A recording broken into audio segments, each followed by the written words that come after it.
democratic credentials of a society is measured by the freedom the citizen feel,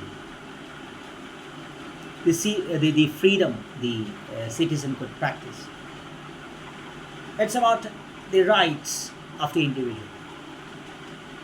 We have discussed that in many columns. Labor laws, labor organizations, all these indicate this strength of democracy. We talk about this repeatedly. So labor laws, where do they stand?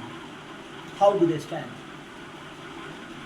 Labor laws indicates the transformation of a society from a transformation of a capitalist society to a socialist society where capitalism is all about how the people who work enjoy their freedom. It's not about communism. It's not about money. It's not about this first world, second world, third world. It's all about the rights. It's all about the freedom. When that is the case,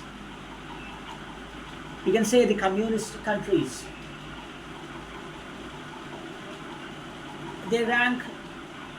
You can't find them in the top of these ranking columns. Nowhere. Not even a single communist country. It could be seen, and the people who top that list, the countries that top that list, would mostly be European countries or United States of America.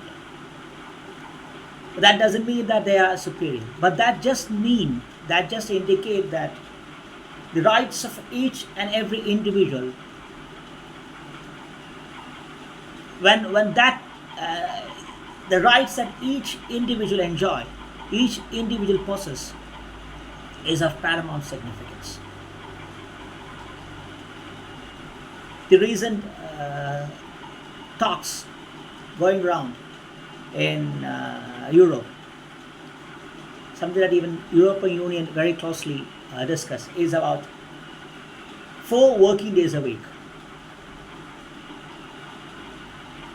It's an innovative idea. Don't know when it will come into existence. You don't know. You don't know even. You don't know whether it won't even come. It won't even come. It would just die. It would just remain an idea. Even if that is the case, it is a very curious thing. It's a very positive thing that such initiatives are being discussed.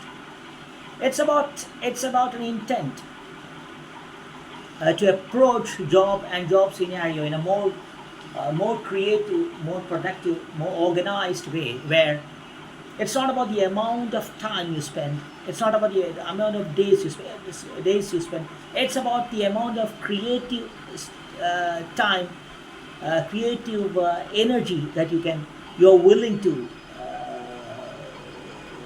donate to the society. It's a very it's a very common thing. It's a very commonly known thing that productivity is directly proportional to the enjoyment that you derive. If scientifically analyzed, that you can see that 4 productive working days, 4 creative, engaging working days, is far more productive than a very hectic 6 days. When it's also about how you manage life, how you manage your social living, how you consider the society. 7 days a week, 4 days, you are donating your work to the society. To the society in the sense that you might be doing it for personal gains, but when you're doing it with a lot of passion, with lots of energy, it becomes a totally different thing with spillover effects to the entire economy. So 4 days a week. That means the time you get to relax, the time you get to reinvent yourself. And it is also about the space, the consideration that you give to women, because women form the crux of development. We have discussed that in some other columns, some other videos. High literacy of women, wherever there is high literacy of women, there is complete social progress in that society. It could be Kerala, it could be Europe, it could be America. So, 3 days. It's also a consideration to women who mainly do these household jobs. When that doesn't become household jobs, when that becomes leisure activities, 4 productive working days, 3 productive days of relaxation, that means an entire economy is boosted. So, it is about an innovative idea. To be innovative means to revive. To revive means to realize that something has become stale. It's also realization that everything will become stale, and it's about how you reinvent. It's about dismantling of the notions. The notions has to be dismantled. You have to realize that you need to move on. You need to realize that you need to up the ante. Things are changing. Else, who will be affected? For sure, what is left in the lurch will be the society, the social progress. So that is an initiative. It's an initiative by an elected government, elected governments regarding the productivity. That is why we are coming now here to the need to bring up labor laws, labor statistics in the context of the Street Vendors Act, in the context of some recent initiatives in Kerala regarding this driving license renovation, or renovation in the field of driving license. And through that, we are discussing 3 important issues, and where we need to get a balance between centralization and decentralization, where we need to get a balance between public takeover or public monitoring and privatization. One is the field of chartered accountancy. The other is road safety. The other is real estate arena. It is in the context of these toddy shops becoming this new cultural haven in Kerala. It is there we realize the possibilities that are lying ahead. It's about the balance. It's about the need for the elected governments or systems to analyze things. There is a recent initiatives. There is a recent intervention of government in the pharmaceutical arena of India, where the credibility has been badly lost. The credibility of Indian pharma industry is it's almost nil right now. It is the same thing regarding the National Human Rights Commission. So it's about the credibility, it's about the accountability. It's about how you see things, how you analyze things, especially in a society like Kerala. Labor statistics, labor surveys. It's about how you analyze the job scenario in the world, in your nation, in your society. Who are employed? How are they employed? Is there job security? What kind of jobs they are getting? Do we need to revive this job scenario? We are talking about artificial intelligence. We are talking about robotics. Will they displace human beings? Will they create possibilities? It is how you analyze these possibilities, these discrepancies. That's what we have been telling. The notions will be dismantled. It's about the notions that you dismantle. It's about a system, new system. It will be very tough. It will be very tough to convince. How it will be very hard to convince. But you have to bring up initiatives, and these initiatives must be honest. It has to be honest, and it has to be pragmatic. That's why we take up these three important sectors. These toddy shops, how these toddy shops become a cultural space where women, children occupy these toddy shops. Toddy shops, at least a decade back, is considered as a place of social anarchy. Now, we are talking about the preservation of lakes, where we preservation of this duck, these hen. We are talking about. We are talking. We are now talking in a different. We are standing on different platform where we are talking about hygienic toddy. We are talking about hygienic food prepared, which is made in front of these people who are sitting in this restaurant. It's not kept in the freezer. You are catching that fish from the lake nearby that toddy shop, and you are preparing it. So it's about fresh food. It's about fresh lake. It's about fresh water resource. It's about clean toddy. It's about an ambience where women, children come. So you create a different scenario with spillover effects. The spillover effects is social security, security of the nature, and the consideration and time and effort that the elected government has to put in to make sure that this is the safest place and this is the safest and cleanest food.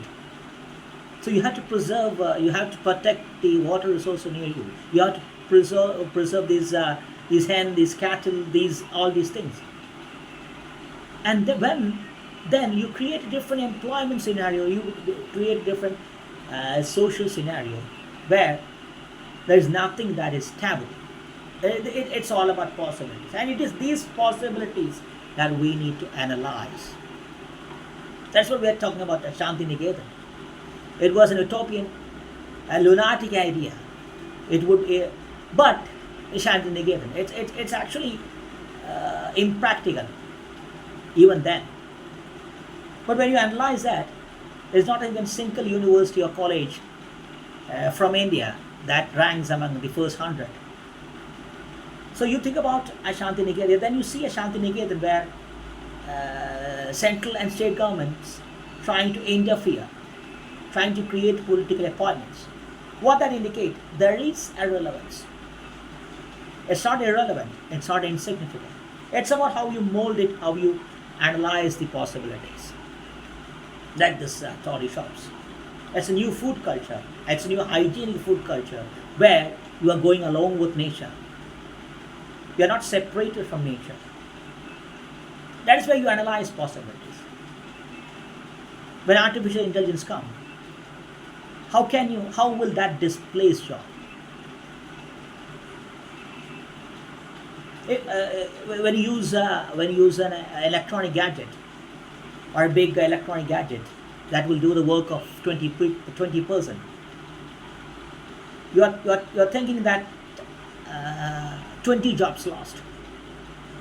But when you think like this, when you think sitting in these toddy shops, tasting this international toddy, you think that you can employ more than 50 or 60 people directly and indirectly for this big electronic gadget, to make that big electronic gadget and supply that big electronic gadget that is supposed to do the job of 20 individuals, 20 human beings. So you are thinking about possibilities. You are not dismantling. The toddy shops. You are dismantling the notions that this is something that is taboo. This is something that is unproductive. India is all about forcing those limits of taboo. You can see these temple scriptures in Ajanta and Ellora. You see how progressive the rulers were. It could be taboo even now, even in this social media era. Many of this, not many of the, most of this will be taboo. It's something. It could be blasphemy. It could be unethical. It could be uncivilized. It will be prone to moral policing. But it was then temple, the creativity, the chance to build big temples were used to promote progressive thinking. Is there the progressive thoughts, the revolutionary thoughts, the thoughts of debate, the thoughts that invoke criticism, thoughts that invoke thoughts that invoke harsh comments? It is there they use that creativity. It's about how you use that creativity, how you use that space. We have discussed the possibilities in this gig economy, how to mainstream them. We have discussed the possibilities in electronic repair segment, where how can you mainstream these people who repair mobile phones and all these things, and make them, train them, make them on par with a technician, and you create a new economic boom where you are talking about, you are doing e-waste reuse, and you are bringing in new technicians trained and certified. So what that indicates, it's about the possibilities.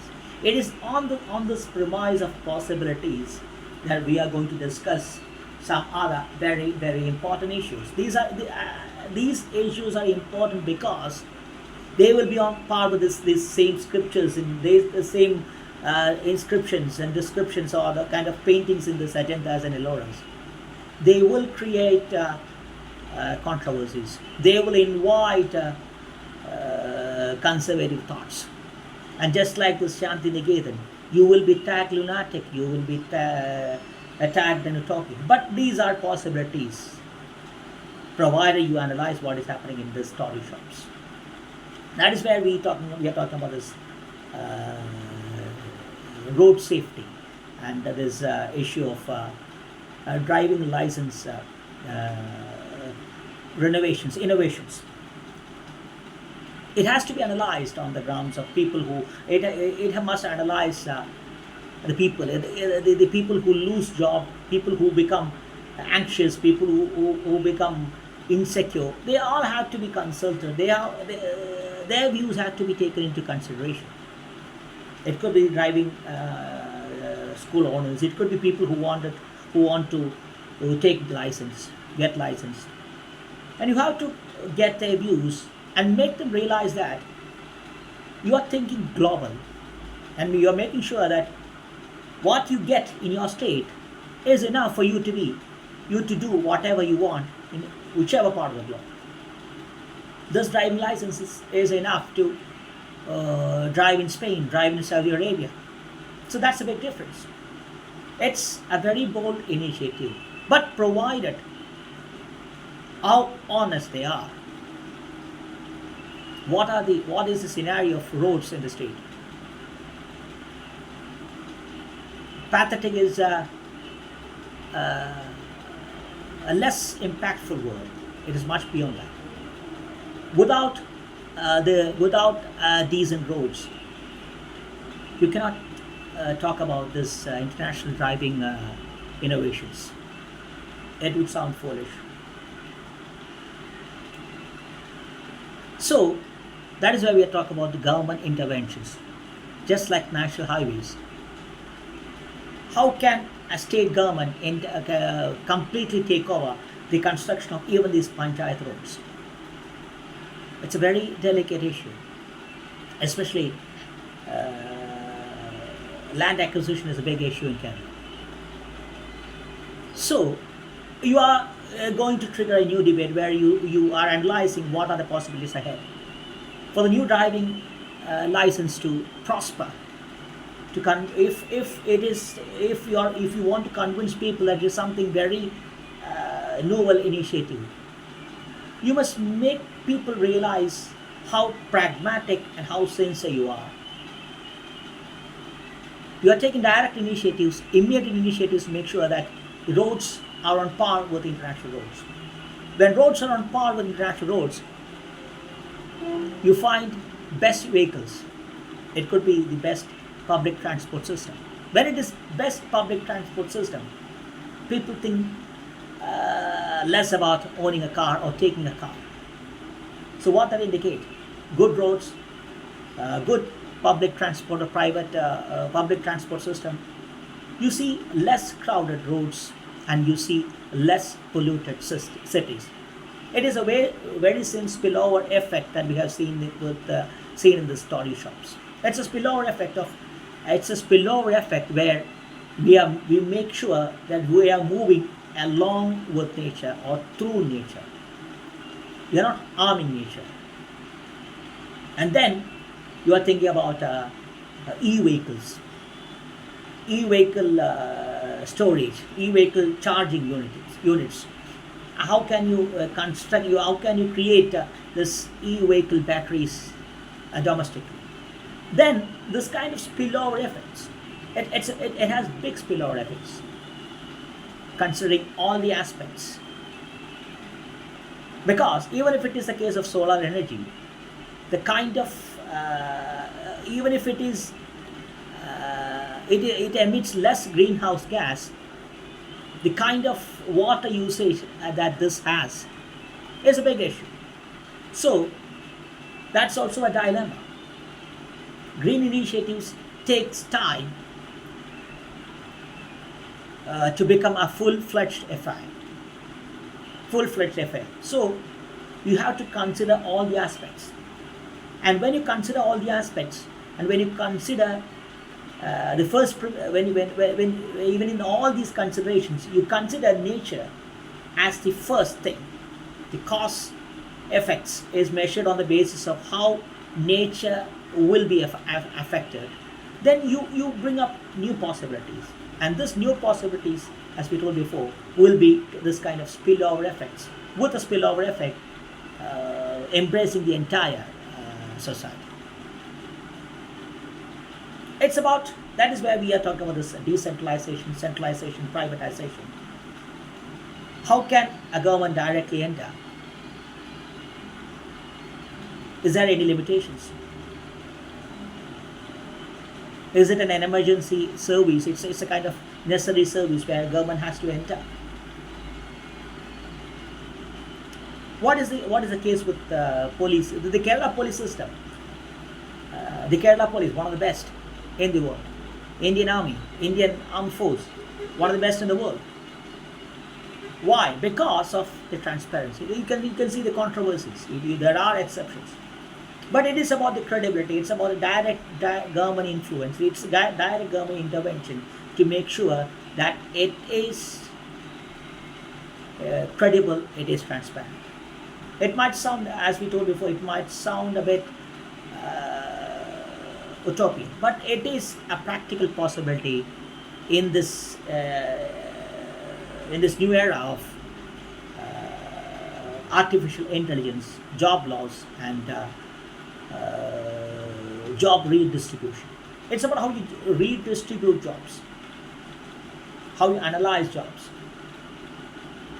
What will happen if government directly interfere? It comes under direct control of government. It will certainly make it more transparent. Why this PSC recruitments in Kerala right now, recently creating all the kind of negative news, negative energy, because of the loss of transparency. It is becoming a political appointment. That is the same thing that will happen with Agnivees. It will take toll on the credibility, it will take toll on the productivity, it will take toll on transparency. And this transparency is something that we have to bring in the case of road safety.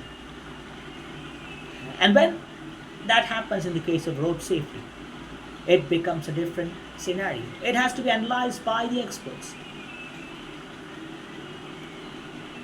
And now, that brings us to this real estate area.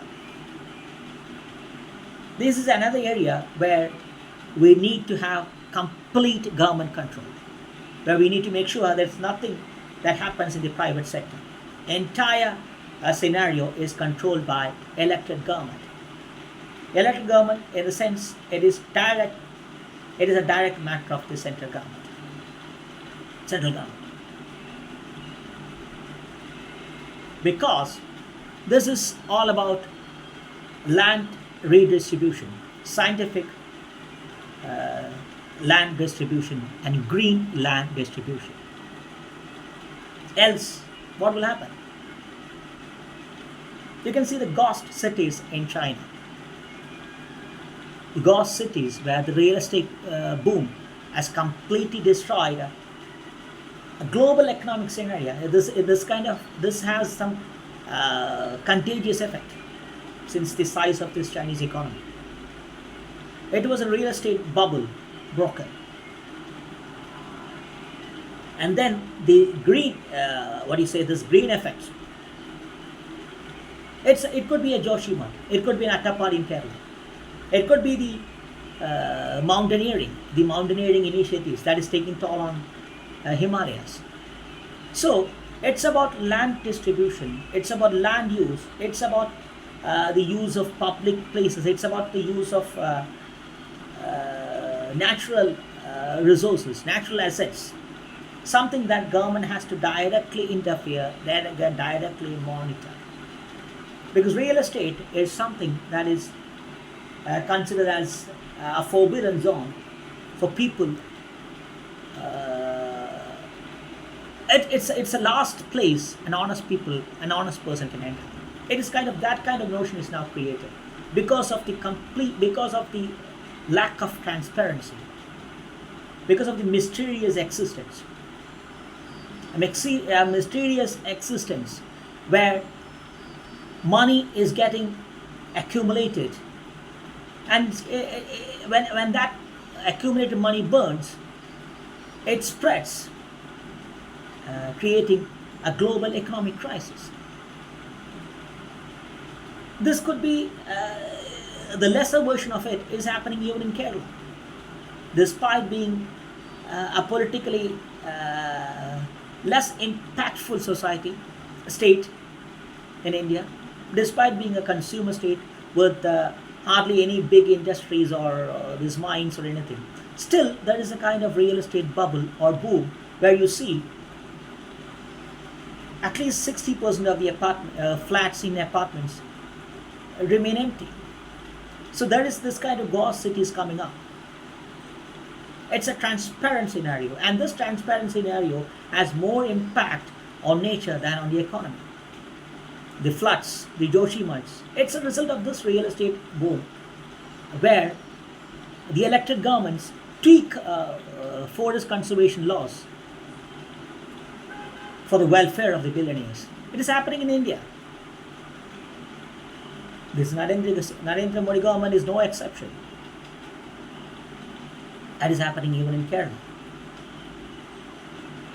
And that is where we are going on to this fourth biggest issue. That is about this chartered accountancy. Now, this word chartered accountancy is much similar to a criminal law. One is law, the other is tax. Pillars of social and economic existence, respectively of any society. What is the issue with criminal lawyers? It is about a service being lost. Each criminal lawyer is a loss to society, where her or his service is not being able to the society is not being able to use her or his service. The law is tweaked, distorted. And same thing, it's not an intellectual or philosophical thing. And it is even more impactful, even more visible thing in the case of the chartered accountancy. It's about the tax. It's about the tax money looted away. Private lawyers, private chartered accountants, even in Kerala, as we told before, a society with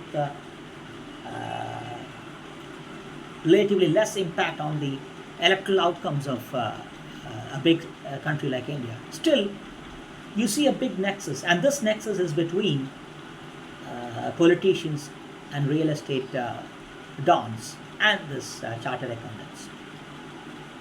It's about a tax system completely being maligned, but the money is not being reaching. It's a money looted from the layman and channeled to all the activities. It could be terrorism, it could be smuggling, it could be anything, and it never reach the social destination. So how can you make it more authentic? How can you make it more transparent? It's a very important service. As we told before, this might sound utopian once again, but this is a pragmatic look at what is happening around the globe. There are some very important issues happening. There's a big nexus, and this nexus we have to dismantle, like the notions that we are unwilling to separate.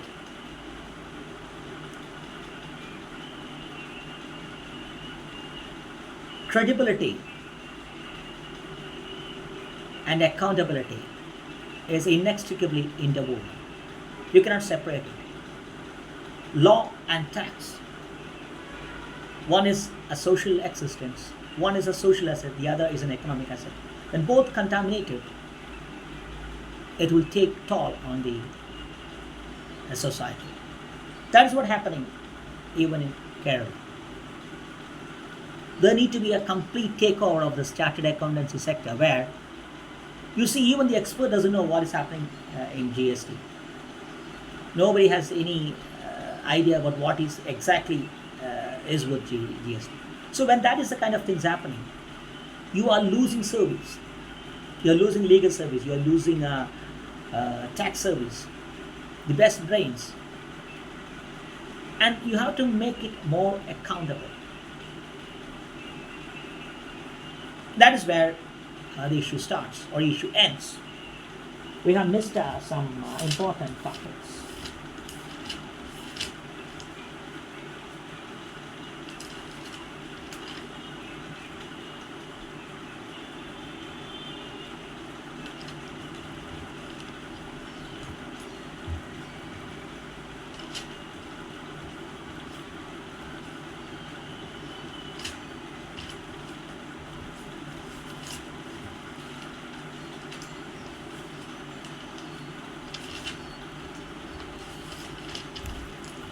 So it's about, as we told before, it's about a dismantling of notions. It's about how you analyze a thing. It's about how you make sure that the loser is not the society. Efficiency, honesty, and transparency, they go hand in hand. You cannot separate it.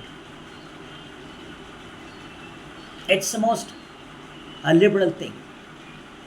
And the liberal thoughts, liberal means in the sense that it is open to criticism and it's open to renovation. All radical changes must be liberal. It must be consultative in nature. It must be it's not something that is error free. It is prone to error. It is something that is it's kind of erasable in nature. It has to be. It's not a rigid system where you are not willing to change. But it is being liberal means it's a realization that, as we told before, everything will become stale.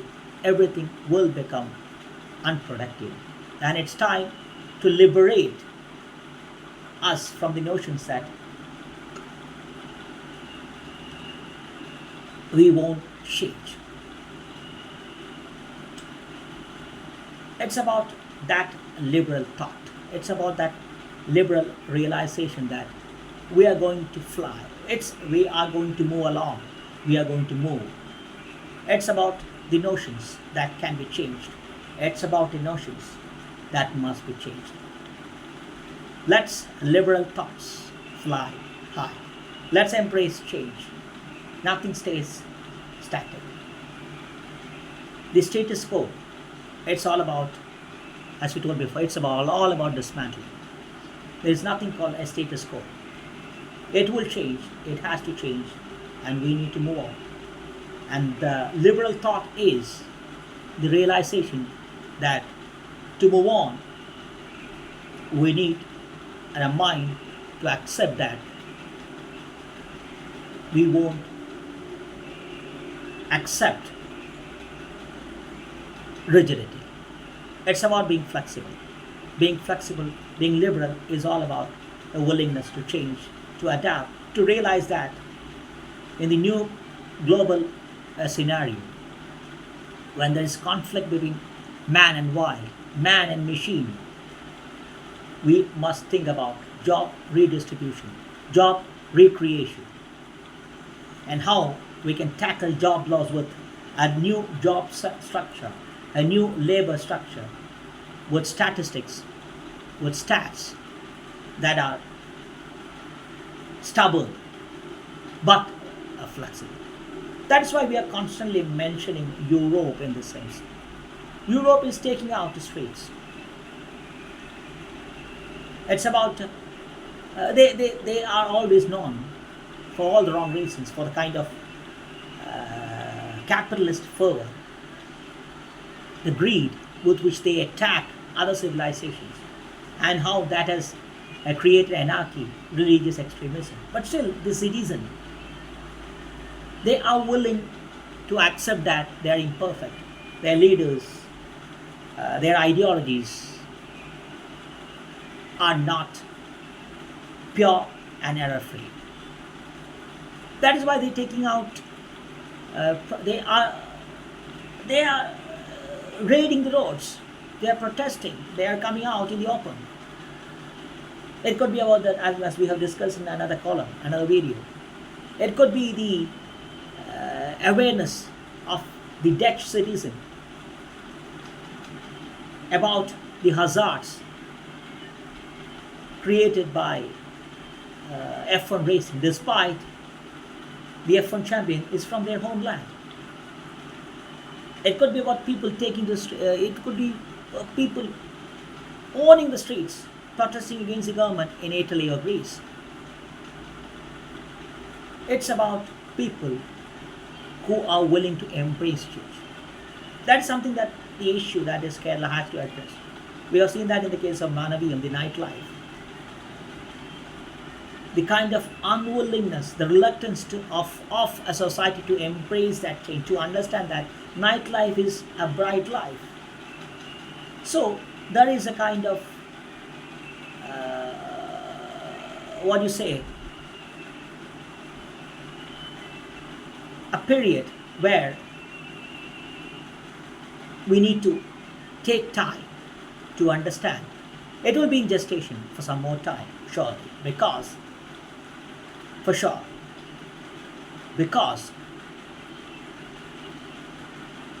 a society is still unwilling to embrace that change, and that is where these notions has to be cultivated by the elected governments and convince them that there has to be a change, and this change might sound childish, foolish, but we have to accept that this has to change, and this change is the need of the hour. It is a society that is pampering this dormancy. It's a very sad thing. Now we have to understand that we need to move on. It could be about driving license, it could be about the chartered accountants, but we must understand that there is nothing called a status quo. Let's change, let's embrace